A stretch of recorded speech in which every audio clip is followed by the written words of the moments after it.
নিজের উপার্জিত টাকা দিয়ে পিতার নামে সম্পদ ক্রয় করলে সেই সম্পদের অংশীদার অন্যান্য ভাই বোন হবে কিনা? আপনার টাকা দিয়া জমি কিনছেন বাপের নামে, এখন ভাগ সব ভাই বোন চায়।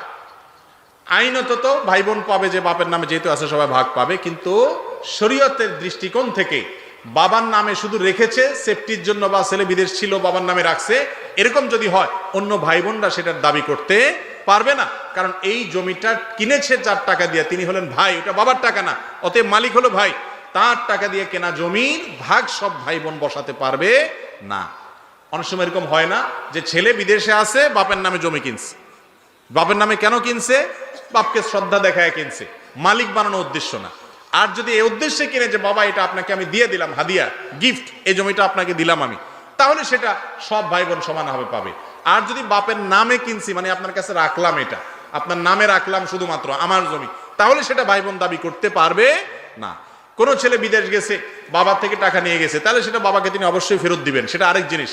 কিন্তু তার উপার্জন করা টাকা দিয়ে বাবার নামে মায়ের নামে জমি কিনলে সেটা অন্য সন্তানরা ভাগ বসাবেন না, জায়েজ নাই তাদের জন্য।